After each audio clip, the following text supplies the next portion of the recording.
अलिफ लैला, नूरुद्दीन और पारस देश की दासी की कहानी। शहरजाद ने एक बार फिर शहरयार को नई कहानी सुननी शुरू की। ये कहानी इराक के दो शहर बगदाद और बसरा के बीच की है। शहरजाद ने बताया कि सालों पहले बगदाद की देख रेख में ही बसरा का सारा राजकाज चलता था। उस वक्त बगदाद का राजा था खलीफा हारून रशीद। उसने बसरा का शासन चलाने के लिए अपने चचेरे भाई जुबैनी को वहां का हाकिम बनाया था। वहीं जुबैनी के नीचे दो मंत्री कार्यरत थे, जिनमें से एक का नाम खाकान और दूसरे का नाम सुए खाकान था। जहां एक और खाकान बहुत ही दयालु और दिल का साफ इंसान था, वहीं सुए खाकान उसके विपरीत दुष्ट और क्रूर था। यही वजह थी कि लोग खाकान को बहुत पसंद करते थे और सुए खाकान से नाखुश रहते थे। इस कारण सुए खाकान मन ही मन खाकान से बहुत जलता था। एक दिन की बात है, जुबैनी ने खाकान से कहा कि मुझे एक दासी की जरूरत है। दासी ऐसी होनी चाहिए जिसे घर के सभी काम काज के साथ ही नाचने और गाने की कला का भी ज्ञान हो। उसके साथ ही वह देखने में सुंदर भी हो। जुबैनी की इच्छा पर खाकान कुछ बोलता कि उससे पहले ही सुए खाकान बोल पड़ा, ऐसी दासी तो 10,000 से कम में नहीं मिलेगी। सुए खाकान के इस जवाब पर जुबैनी बोला, 10,000 मेरे लिए कोई बड़ी बात नहीं है, और उसने खाकान को 10,000 अशफियां मंगवा कर दे दी। अशफियां मिलते ही खाकान वहां से चला गया और हाकिम की ख्वाहिश के अनुसार दासी की तलाश करने लगा। काफी खोजबीन के बाद खाकान को एक ऐसी दासी के बारे में पता चला जो बिल्कुल वैसी ही थी जैसी दासी हाकिम जुबैनी चाहता था। दासी की खबर लगते ही खाकान उस दासी को देखने दासों की बाजार में पहुंच गया। वहां उसने पाया कि वह दासी उसकी सोच से भी ज्यादा खूबसूरत है और उन सभी गुणों से संपन्न है जो हाकिम अपनी दासी में देखना चाहता था। उस दासी का नाम था हुस्न अफरोज। खाकान ने दासी को बिना देर किए 10,000 अशफियां देकर फौरन खरीद लिया। खाकान उस दासी को साथ लेकर अपने घर चला आया और उसने तय किया कि दासी को एक हफ्ते बाद वह जुबैनी के सामने पेश कर देगा। इस सोच के साथ खाकान ने अपनी पत्नी से कहा, इस दासी को ले जाओ और इसे नहला धुलाकर तैयार कर दो और इसे भरपेट खाना भी खिलाओ। इसकी देखभाल में कोई कमी नहीं होनी चाहिए। इस दासी को मैं हाकिम के लिए लेकर आया हूँ। अभी यह काफी कमजोर है, इसलिए हम इसे एक हफ्ते अपने ही साथ रखेंगे। जब ये थोड़ी स्वस्थ हो जाएगी तो मैं इसे हाकिम को सौंप दूंगा। इसके साथ ही खाकान ने हुस्न अफरोज से कहा कि वो उसके बेटे नूरुद्दीन से सावधान रहे। वह जवान है और नासमझ है। तुझे मैं हाकिम जुबैनी की खिदमत करने के लिए लाया हूँ, इसलिए उसे किसी भी अन्य पुरुष से दूरी बनाकर रखनी होगी। साथ ही पूरे अदब और पर्दे के साथ इस घर में रहना होगा, क्योंकि वह हाकिम की अमानत है। इतना कहकर खाकान दरबार में जाने के लिए घर से निकल गया। दोपहर के समय खाकान का बेटा नूरुद्दीन जब घर आया तो उसकी नजर उस खूबसूरत दासी पर पड़ी। नूरुद्दीन ने उस दासी के बारे में अपनी माँ से पूछा। तब उसकी माँ ने बताया कि इस दासी को हाकिम जुबैनी की सेवा के लिए लाया गया है। ये सुनकर नूरुद्दीन थोड़ा उदास हो गया, क्योंकि नूरुद्दीन उस दासी के रूप पर मोहित हो गया था। वहीं नूरुद्दीन भी देखने में काफी सुंदर था, इस वजह से हुस्न अफरोज भी नूरुद्दीन से काफी आकर्षित हो गई। एक रोज नूरुद्दीन मौका पाकर माँ के कक्ष में पहुंचा। वहां हुस्न अफरोज अकेली थी। दोनों ने मौके का फायदा उठाया और प्रेम मिलाप करने लगे। इतने में खाकान की बेगम कमरे में पहुंची और यह सब देखकर वह अपना सिर पीटने लगी। माँ के वहां आ जाने के कारण नूरुद्दीन सिर झुकाकर कक्ष से बाहर चला गया। खाकान की पत्नी को सिर पीटते देख हुस्न अफरोज उनके करीब पहुंची और बोली, नूरुद्दीन ने मुझे बताया कि मेरी हाकिम के पास जाने की योजना बदल गई है और अब मैं नूरुद्दीन की दासी हो गई हूँ, इसलिए मैंने उसे अपने करीब आने दिया। दासी के मुंह से यह बात सुनकर खाकान की पत्नी बोली, नूरुद्दीन ने तुमसे झूठ कहा। अब हम सब मारे जाएंगे। हाकिम जुबैनी हम में से किसी को भी जिंदा नहीं छोड़ेगा। वहीं जब ये बात खाकान को पता चली तो वह भी गुस्से से आग बबूला हो गया। उसने कहा, लड़के ने हम सबका नाश कर दिया, मेरी प्रतिष्ठा मिट्टी में मिला दी। हाकिम को जब इसकी खबर लगेगी तो वह हमें मरवा डालेगा। फिर पत्नी ने बहुत समझाया बुझाया, तब जाकर कहीं खाकान शांत हुआ, मगर वो अपने पुत्र से काफी नाराज था। पत्नी ने उसे कहा, नूरुद्दीन नौजवान है, अक्सर जवानी में इस तरह की गलती हो जाया करती है, तुम उसे माफ कर दो। इस पर खाकान ने पुत्र को बुलवाया और कहा, तुम्हारी गलती माफी के लायक नहीं है, इसके बावजूद भी मैं तुम्हें माफ कर रहा हूँ, क्योंकि तुम मेरे पुत्र हो। मगर इसके साथ ही मेरी एक शर्त भी है, और शर्त यह है कि नूरुद्दीन तुम्हें हुस्न अफरोज से ब्याह करना होगा। साथ ही यह भी वादा करना होगा कि कभी भी आने वाले समय में तुम उसे दासी समझकर बेचोगे नहीं। पिता की यह बात सुनकर नूरुद्दीन शर्त मान गया। दोनों का विवाह हुआ और वे साथ रहने लगे। कुछ दिन बाद खाकान की तबीयत बिगड़ने लगी। उसका रोग बढ़ता गया और एक रोज वह मर गया। पिता के जाने के बाद नूरुद्दीन के हाथ में पिता की सारी संपत्ति आ गई। उसने दोनों हाथों से धन लुटाना शुरू किया। वह फिजूल खर्ची करने लगा। इस पर पत्नी हुस्न अफरोज ने उसे काफी समझाया, लेकिन पत्नी की बात उसकी समझ में न आई। धीरे धीरे समय बीतता गया और नूरुद्दीन का खजाना खाली होता चला गया। हुस्न अफरोज दिन रात नूरुद्दीन को समझाती, लेकिन वो उसकी एक न सुनता। नौबत यह आ गई कि अब नूरुद्दीन के पास खाने पीने के खर्च के लिए भी धन नहीं बचा।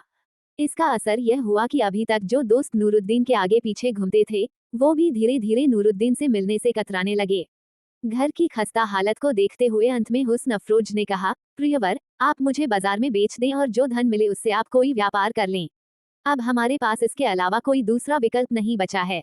इस पर नूरुद्दीन बोला, यह असंभव है, मैंने पिताजी को वचन दिया था कि मैं तुम्हें कभी नहीं बेचूंगा। मैं अपने करीबी मित्रों के पास जाता हूँ, वे मेरी मदद जरूर करेंगे। इतना कहकर नूरुद्दीन घर से बाहर निकल गया। वो अपने कई मित्रों के पास मदद मांगने के लिए पहुंचा, मगर सभी ने उसे खाली हाथ लौटा दिया। आंखों में आंसू लिए नूरुद्दीन घर लौटा और हुस्न अफरोज के सामने बच्चों की तरह रोने लगा। उसने बोला, ये दुनिया कितनी नीच है। जब मेरे पास धन था तो ये लोग मेरे सेवक कहलाने में भी गर्व महसूस करते थे, लेकिन अब सहायता करना तो दूर, कोई मुझसे मिलना भी नहीं चाहता। हुस्न अफरोज बोली, मैं हमेशा तुम्हें यही समझाती थी। मैं जानती थी कि ये लोग स्वार्थी हैं और तुम्हारा फायदा उठा रहे हैं। खैर, अब आगे क्या करना है इस बारे में सोचो। अब नूरुद्दीन के पास हुस्न अफरोज को बाजार में बेचने के अलावा कोई विकल्प न था। नूरुद्दीन ने दलाल को बुलाया और कहा, मेरे पिता ने जो दासी 10,000 में खरीदी थी, अब मैं उसे बेचना चाहता हूँ। दलाल ने नूरुद्दीन की बात मान ली और खरीदार देखने लगा। दलाल ने मोटा व्यापारी देखा और हुस्न अफरोज की फरियाद लेकर उसके पास पहुंच गया। उसने व्यापारी से कहा, आपने कई सुंदरियां देखी होगी, लेकिन मैं जिस सुंदरी की बात लेकर आपके पास आया हूँ, उसके जैसा कोई दूसरा नहीं है। व्यापारी दलाल की बात से प्रभावित हुआ। उसने दलाल के साथ जाकर अफरोज को देखा और कहा, ये सच में अत्यंत सुंदर है, किंतु हम इसका मोल केवल 4,000 ही देंगे। तभी हाकिम के मंत्री सुएखा खान की सवारी उस ओर से गुजरी। सुएखा खान ने काफिला रोका और दलाल से कहा कि मुझे भी सुंदरी को दिखाओ, मैं भी दासी खरीदना चाहता हूँ। ये देख दलाल फौरन नूरुद्दीन के पास पहुंचा और उसे सारी बात बताई। नूरुद्दीन बोला, मैं सुएखा खान के हाथों अपनी पत्नी को नहीं बेचूंगा। सुएखा खान सारी बातें सुन रहा था। सुएखा खान को नूरुद्दीन का ऐसा कहना अपना अपमान लगा। वह नूरुद्दीन के सामने गया और उसे खूब खरी खोटी सुनाने लगा। देखते ही देखते दोनों में जंग छिड़ गई। आसपास के सभी लोग रुककर दोनों के बीच की लड़ाई देखने लगे। नूरुद्दीन जवान होने के कारण बूढ़े सुएखा खान पर भारी पड़ गया और उसे खूब मारा पीटा। सुएखा खान के शरीर पर कई चोटें आई थीं, जिनसे खून बह रहा था।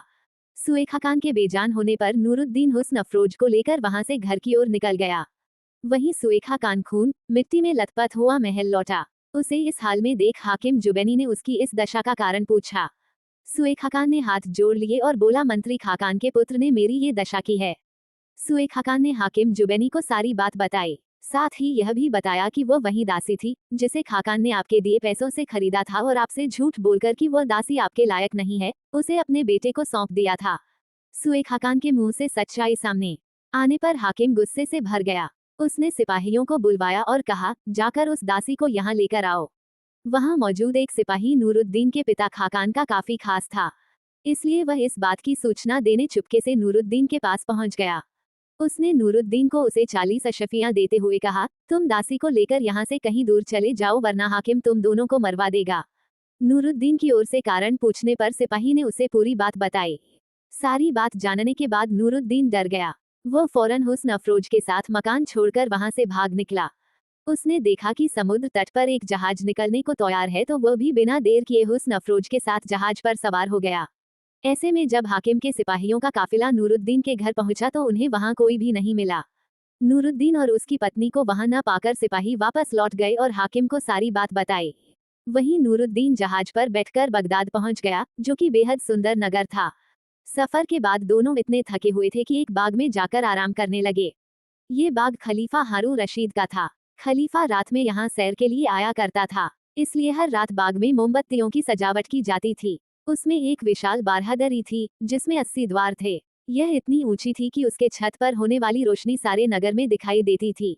इस बाग के लिए एक रक्षक भी नियुक्त था, जिसका नाम शेख इब्राहिम था। उस दिन शाम के समय शेख इब्राहिम बाग में आया तो देखा कि दो लोग चादर ताने सो रहे हैं। उसे बड़ा क्रोध आया। वो उनके करीब गया और उन्हें छूकर जगाया। इब्राहिम ने उनसे पूछा, वे कौन हैं और यहाँ कैसे पहुँचे? नूरुद्दीन घबरा कर उठा और बोला, हम परदेसी हैं, यहाँ किसी को नहीं जानते। रात भर यहाँ रहने की अनुमति दे दें, सुबह होते ही हम यहाँ से चले जाएंगे। हुस्न अफरोज हाथ जोड़े सारी बातें सुन रही थी। इब्राहिम को वो लोग सभी और भले लगे, इसलिए उसने उन्हें वहां रात गुजरने की अनुमति दे दी। उसने कहा, रात भर खुले में आप दोनों कैसे रहेंगे? हमारे साथ चलिए, मैं आपको ऐसी जगह ठहराता हूँ जहाँ आप आराम के साथ साथ बाग की सैर भी कर सकेंगे। नूरुद्दीन और हुस्न अफरोज ने इब्राहिम की मान ली और उसके साथ चल दिए। इब्राहिम ने दारोगा से कहकर उनके लिए स्वादिष्ट खाने का इंतजाम करवाया और वहां से चला गया। कुछ देर बाद दारोगा खाना लेकर आया। नूरुद्दीन और हुस्न अफरोज ने भोजन किया। उन्होंने दारोगा से भी भोजन करने का आग्रह किया। सभी ने मिलकर स्वादिष्ट भोजन का आनंद लिया और फिर तीनों बाग में टहलने लगे। तभी नूरुद्दीन को शराब पीने की इच्छा हुई। उसने दारोगा से इंतजाम करने का आग्रह किया। दारोगा ने बताया कि वह शराब नहीं पीता है, लेकिन वह नूरुद्दीन और हुस्न अफरोज के लिए शराब का बंदोबस्त कर देगा। दारोगा घोड़े पर सवार होकर निकल गया और कुछ देर बाद मदिरा लेकर लौटा। नूरुद्दीन बेसब्री से दारोगा का इंतजार कर रहा था। जैसे ही दारोगा बाग में पहुंचा, नूरुद्दीन ने उसके हाथ से मदिरा ले ली और गिलास में शराब निकालने लगा।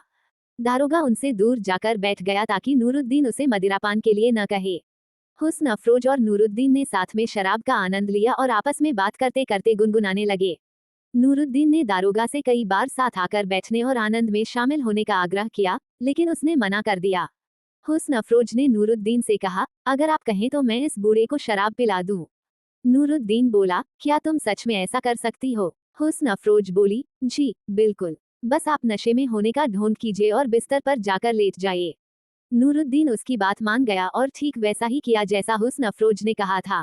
नूरुद्दीन के बिस्तर में जाते ही हुस्न अफरोज दारोगा से बोली, यह इनकी हमेशा की आदत है। नशा चढ़ते ही यह गहरी नींद में सो जाते हैं और फिर मैं अकेली रह जाती हूँ। आप कृपया मेरे करीब आकर बैठ जाएं, मुझे डर लगता है। बूढ़ा दारोगा उसकी बात मान गया और उसके पास आकर बैठ गया।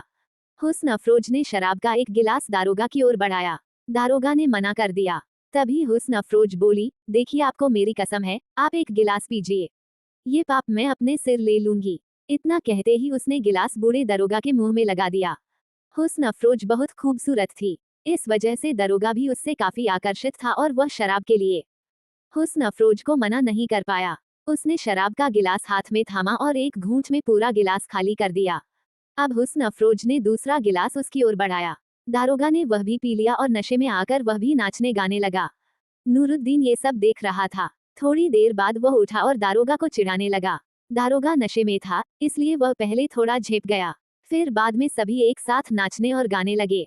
रात ज्यादा होने की वजह से अंधेरा काफी हो गया था। इस पर हुस्न अफरोज दारोगा से बोली, आपकी आज्ञा हो तो मोमबत्तियां जला दूं। बूढ़े ने कहा, ठीक है जला दीजिए, लेकिन केवल 2-4 ही जलाना। हुस्न अफरोज ने देखते ही देखते वहां लगी सारी मोमबत्तियां जला दी। खलीफा हारून रशीद उस रोज देर रात तक कामकाज में लगा रहा। जब वो काम करके उठा तो कुछ देर टहलने के लिए बाग पहुंच गया। वहां पहले से ही सारे शमादान जले हुए थे। ये देख उसे कुछ समझ नहीं आया। उसने अपने मंत्री जाफर को साथ लिया और सच्चाई का पता लगाने के लिए आगे बढ़कर बारहदरी पर चढ़ गया। वहां से उसने जो कुछ देखा, उसे देख खलीफा को अपनी आंखों पर भरोसा नहीं हुआ। दारोगा सुंदरी के इर्द गिर्द झूम रहा था। नाच गाने का सिलसिला जारी था। खलीफा को आश्चर्य हुआ। उसे समझ नहीं आ रहा था कि दारोगा ऐसा व्यवहार क्यों कर रहा है। तभी दरोगा ने हुस्न अफरोज से गाना गाने के लिए कहा। खलीफा ने सोचा, अगर सुंदरी ने अच्छा गाया तो मैं उसे और उसके साथी को क्षमा कर दूंगा, लेकिन दारोगा को तो उसकी गलती की सजा जरूर मिलेगी। तभी हुस्न अफरोज ने गाना शुरू किया। उसका गायन सुन खलीफा प्रभावित हुआ। उसकी इच्छा हुई कि वह पास जाकर सुंदरी को गाते हुए सुने। उसने यह इच्छा मंत्री को बताई। खलीफा की इच्छा सुनकर मंत्री बोला, अगर आप वहां गए तो दारोगा आपको पहचान लेगा और डर में ही मर जाएगा। कुछ देर सोचकर खलीफा बोला, तुम्हारी बात ठीक है, ऐसा करो तुम यही ठहरो, मैं कुछ देर में आता हूँ। मंत्री खलीफा की बात मानकर वहीं रुक गया और खलीफा तेजी से बाग के बाहर चला गया। वहां उसने देखा कि एक मछुआरा बड़ी बड़ी मछलियां लेकर वहां से गुजर रहा है। खलीफा ने उसे रोका और कहा, तुम मुझे अपने वस्त्र दे दो, साथ ही 2 मछलियां भी दे दो। मछुआरा खलीफा को पहचान गया और झट से उसकी बात मान ली। खलीफा ने मछुआरे के कपड़े पहने और 2 मछलियां लेकर बाग में आया। मछुआरे के कपड़ों में मंत्री खलीफा को पहचान नहीं पाया। उसे लगा कि अनजान आदमी भिक्षा मांगने आया है। उसने फटकार लगाई। इस पर खलीफा खिलखिलाकर हंस पड़ा। मंत्री को आश्चर्य हुआ। उसने गौर से देखा तो खलीफा को पहचान गया और उसके पैरों पर गिर पड़ा। वह माफी मांगने लगा। खलीफा ने उसे क्षमा किया और बोला, जब तुम मुझे इस रूप में नहीं पहचान पाए तो कोई और क्या पहचानेगा। खलीफा मछुआरे के वेश में बारहदरी की छत पर पहुंच गया और दरवाजा खटखटाया। दारोगा ने जैसे ही दरवाजा खोला, मछुआरा उसके पैरों में गिर पड़ा और बोला, मैं करीम मछुआरा हूँ। 2 उत्तम मछलियां लाया हूँ। आप अपने दोस्तों को इसकी दावत दे सकते हैं। दारोगा को मछलियां पसंद आई। हुस्न अफरोज ने भुनी हुई मछलियां खाने की इच्छा जताई। दारोगा ने हुक्म दिया कि फौरन इन मछलियों को भुनवा कर पेश किया जाए। कुछ देर बाद भुनी मछलियों को थाली में सजाकर परोसा गया। साथ में नींबू और सलाद भी दिया गया। तीनों ने मछलियों का भरपूर आनंद लिया। नूरुद्दीन बहुत खुश था। उसने मछुआरे को कुछ अशफियां दी और कहा, मेरे पास जो था वह मैंने तुम्हें दे दिया। खलीफा ने अशफियां गिनी तो उसमें 24 अशफियां थी। उसने सोचा, ये कैसा इंसान है, 2 मछलियों के बदले 24 अशफियां दे रहा है। उसने कुछ कहा नहीं और अशफियां जेब में रख ली। नूरुद्दीन मछुआरे पर इतना प्रसन्न था कि उसकी तारीफ करते नहीं थक रहा था। तभी मौका पाकर मछुआरे के वेश में आए खलीफा ने गीत सुनने की इच्छा प्रकट की। नूरुद्दीन झट से राजी हो गया। उसने कहा, तुमने इतनी स्वादिष्ट मछलियां हमें खिलाई, उसके बदले हम तुम्हें गीत जरूर सुनाएंगे। हुस्न अफरोज ने गीत शुरू किया। खलीफा मंत्रमुग्ध रह गया। उसने इतना सुरीला गीत कभी नहीं सुना था। वो हुस्न अफरोज की खूब तारीफ कर रहा था। उसने कहा, मैंने अपने पूरे जीवन में इससे अच्छा गीत नहीं सुना।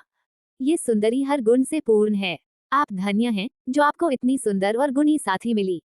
नूरुद्दीन की आदत थी कि अगर कोई उसकी किसी चीज की बेहद तारीफ करता था तो वह उस चीज को तारीफ करने वाले को देता था। उसने मुछारे के वेश में आए खलीफा से कहा, तुम्हें ये स्त्री पसंद है तो तुम इसे ले जाओ।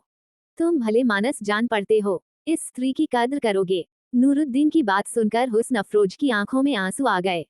उसने मछुआरे के साथ न जाने की इच्छा जताई। हुस्न अफरोज की बात सुनकर खलीफा आश्चर्य से बोला, मुझे नहीं पता था कि यह स्त्री आपकी दासी है। मुझे क्षमा करें। नूरुद्दीन बोला, यदि आप हमारी पूरी कहानी सुनेंगे तो हैरत में पड़ जाएंगे। उसने सारा किस्सा सुनाया। मछुआरे का वेश बनाकर आए खलीफा ने कहा, अब आप आगे क्या करेंगे, कहाँ जाएंगे? मछुआरा बोला, आप वापस बसरा चले जाएं।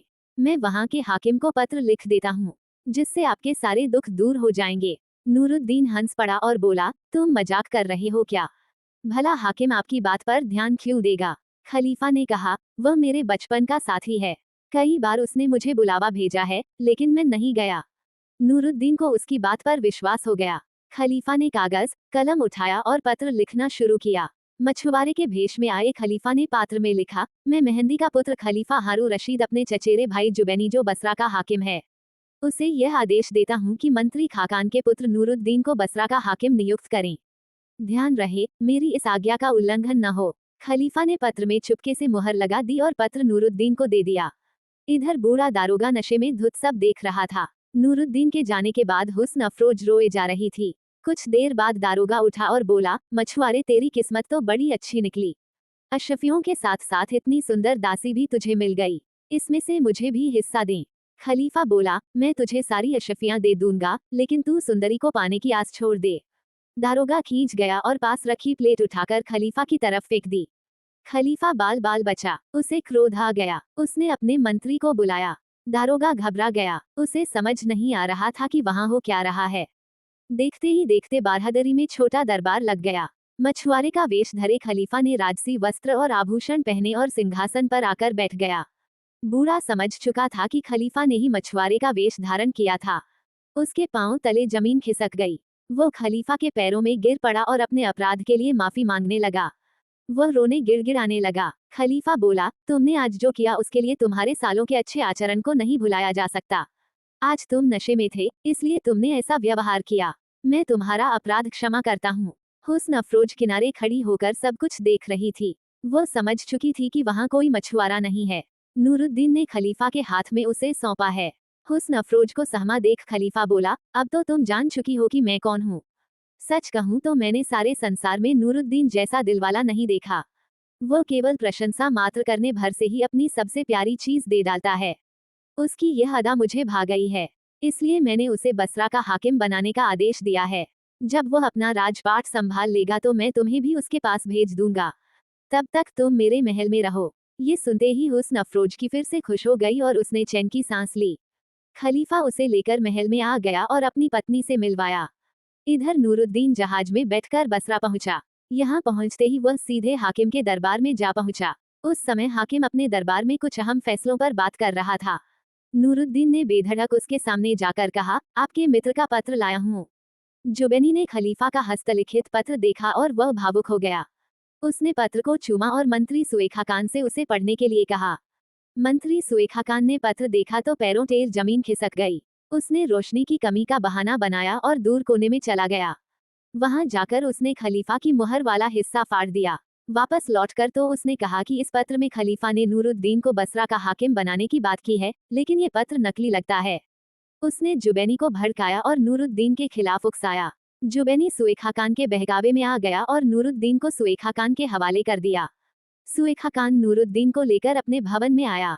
वो उसे मार डालना चाहता था, लेकिन वह ऐसा नहीं कर सकता था। इसलिए उसने नौकरों से कहकर नूरुद्दीन को खूब पिटवाया। नूरुद्दीन को इस कदर पीटा गया कि वो बेहोश हो गया। नूरुद्दीन को अधमरा पाकर सिपाहियों ने उसे कड़े पहरे के बीच एक तंग कोठरी में बंद कर दिया। घंटों बाद जब नूरुद्दीन को होश आया तो उसने खुद को कैद में बंद पाया। उसे समझ नहीं आ रहा था कि वह क्या करे। नूरुद्दीन मन ही मन सोचने लगा कि आखिर मछुआरे ने पत्र में ऐसा क्या लिखा था जो बसरा में उसके साथ ऐसा बर्ताव किया गया। रो रोकर वह मन ही मन मछुआरे को कोसने लगा। सुएखा खान ने लगभग 6 दिनों तक नूरुद्दीन को ऐसे ही कष्ट में रखा। वह इस फिराक में था कि नूरुद्दीन के प्राण चले जाए, किंतु ऐसा न हुआ। अंत में सुएखा खान ने सोचा कि क्यों न नूरुद्दीन को हाकिम जुबैनी के हाथों मृत्युदंड दिलाया जाए। इस मंशा से उसने एक चाल चली। सुएखा खान ने जुबैनी के दरबार में खूब सारे तोहफे, कीमती टोकरियां पेश की। वजह पूछने पर सुएखा खान ने जुबैनी से कहा कि ये सब बसरा के नए हाकिम ने आपके लिए भेजा है। इस पर जुबैनी आग बबूला हो गया। उसने तिलमिलाकर कहा, वह अब तक जिंदा है, उसे मार डालो। सुएखा खान ने कहा, आपकी आज्ञा सिर आंखों पर हाकिम। जुबैनी ने कहा, कल नूरुद्दीन को पेश किया जाए। भरी सभा के बीच उसकी गर्दन काटी जाएगी। सुएखा खान मन ही मन बहुत खुश हो रहा था। अगले दिन नूरुद्दीन को पेश किया गया। उसने भरी सभा में कहा, तू मुझ निर्दोष को झूठ और छल से मरवा रहा है, लेकिन याद रखना भगवान तुझे कभी माफ नहीं करेगा। इस सुएखा खान गुस्से में बोला, भरी सभा में तू मेरा अपमान कर रहा है, लेकिन आज तुझे मैं नहीं बल्कि हाकिम सजा देंगे। मरने से पहले नूरुद्दीन ने कहा, मेरी आखिरी इच्छा है कि मैं मरने से पहले पानी पीना चाहता हूँ। नूरुद्दीन के लिए पानी मंगवाया गया। मौत में देरी होने पर सुएखा खान जल्लाद पर बिफर पड़ा। जल्लाद सहम गया और तलवार निकाल ली। वह जैसे ही वार करने ही वाला था, जुबैनी ने महल की खिड़की से सिर निकाल कर कहा, इसे अभी मत मारो। एक बड़ी फौज आ रही है, पहले मालूम करने दो कि क्या मामला है। सुएखा खान जल्दी में था। उसने कहा, हाकिम वे लोग इसकी मौत का तमाशा देखने आ रहे हैं, आप जल्द से जल्द इसे मौत दें। दरअसल हुस्न अफरोज को अपनी पत्नी के साथ और नूरुद्दीन को बसरा रवाना करके खलीफा नूरुद्दीन के बारे में बिल्कुल भूल ही गया था। 2-4 दिनों बाद महल से विरह गीत की आवाज सुनकर खलीफा को मामला याद आया। तब खलीफा ने तुरंत अपने मंत्री जाफर को बुलवाया और कहा, नूरुद्दीन के मामले में देरी नहीं होनी चाहिए। तुम फौज लेकर खुद जाओ और अगर सुएखा खान ने नूरुद्दीन को मरवा डाला हो तो तुम उसे भी तुरंत मार देना।